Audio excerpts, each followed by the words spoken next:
네, 안녕하세요 여러분, 한솔입니다. 오늘은요 제가 정말 좋아하는 버럭중사님을 모셨어요. 자기소개 한번 부탁드릴게요. 유튜버 버럭중사 이원준, 장애인식 개선 교육 강사 이원준이라고 합니다.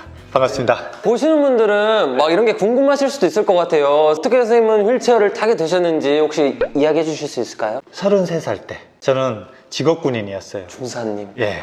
제가 직업군인 생활하면서 새 아이 아빠가 됐죠.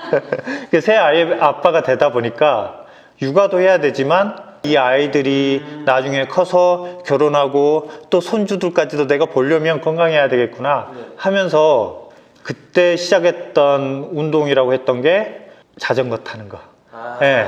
남자는 허벅지가. 허벅지. 어느 날 자전거 지역 축제 갔다가 산에 갔어요. 산에. 산악자전거 코스는 아니었거든요. 그래서 안심하고 갔는데 대회가 아니라 그냥 피톤치드 많은 편백나무 숲길에서 자전거 동호인들끼리 그냥 유유히 이렇게 라이딩 하던 그런 코스였거든요.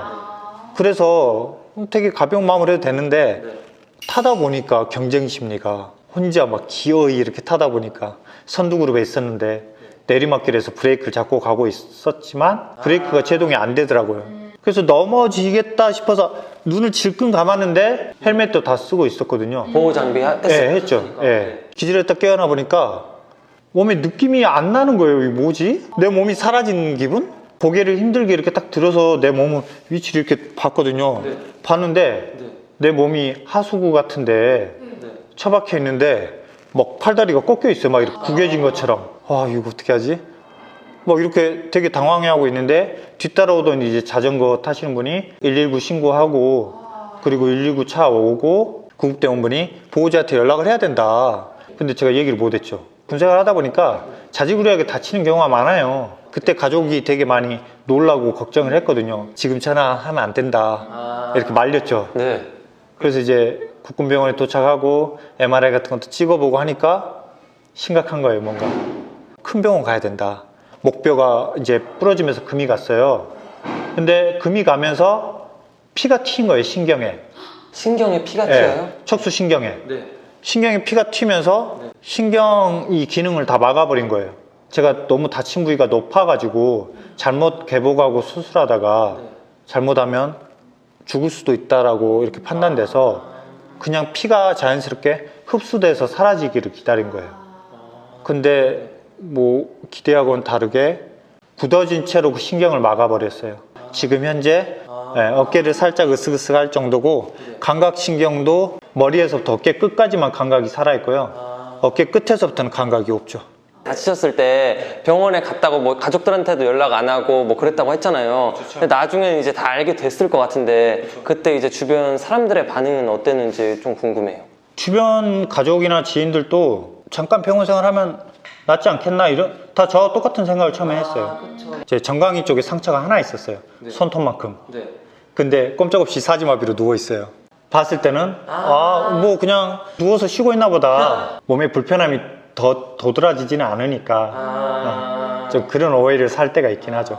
선생님이 이렇게 힘들다 처음에 느꼈던 순간들도 있었는데 어떻게 어느 순간에 그럼 내가 그래도 장애를 받아들이고 이 사회에 나와야겠다 생각하시게 됐어요?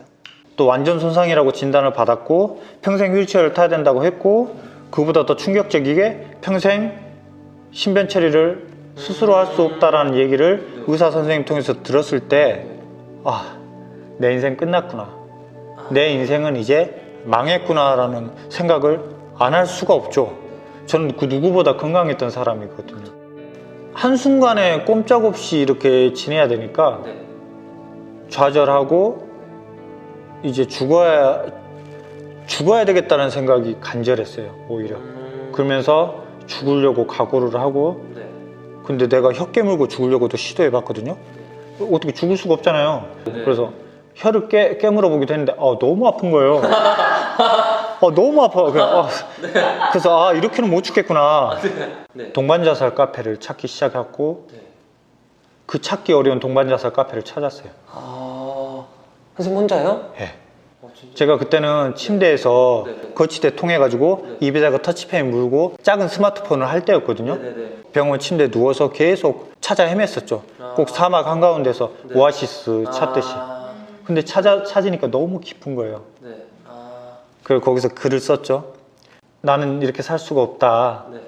죽어야 하는데 네. 꼭 도와주라. 마지막 소원이니까 좀 도와주라. 네. 메일로 연락을 주라고 했는데 한참 기다렸죠. 한 일주일 기다렸나? 메일이 답장이 온 거예요. 너무 막 심장이 그때부터 막 두근두근두근 빨리 뛰는 거예요. 너무 기쁘기도 하고 막 설레이기도 하고 네. 제일 중요한 거는 무섭더라고요. 그 메일을 읽었어요. 네. 메일을 읽었는데 자기가 도움을 줄 수 있대요. 네. 예, 함께 어디서 만나자, 네. 연락을 주라 하면서 연락처가 있었어요. 네.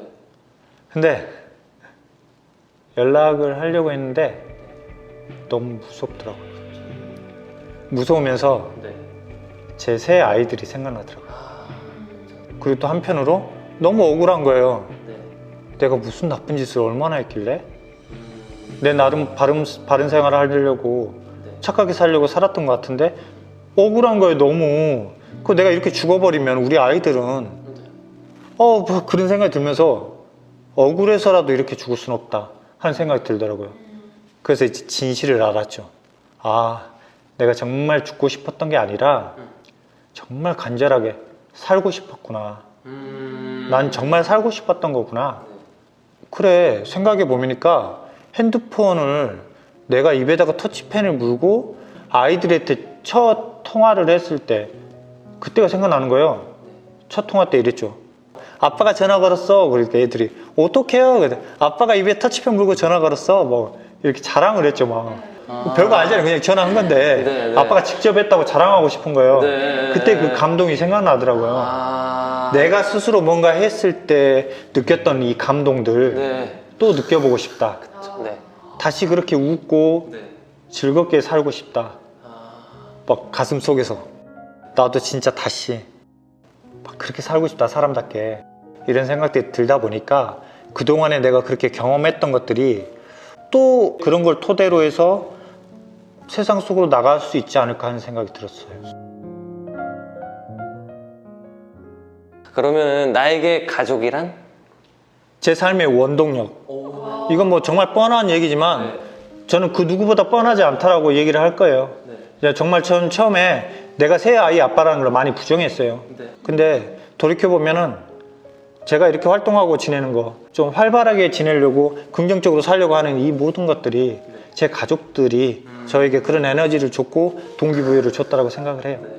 네. 네.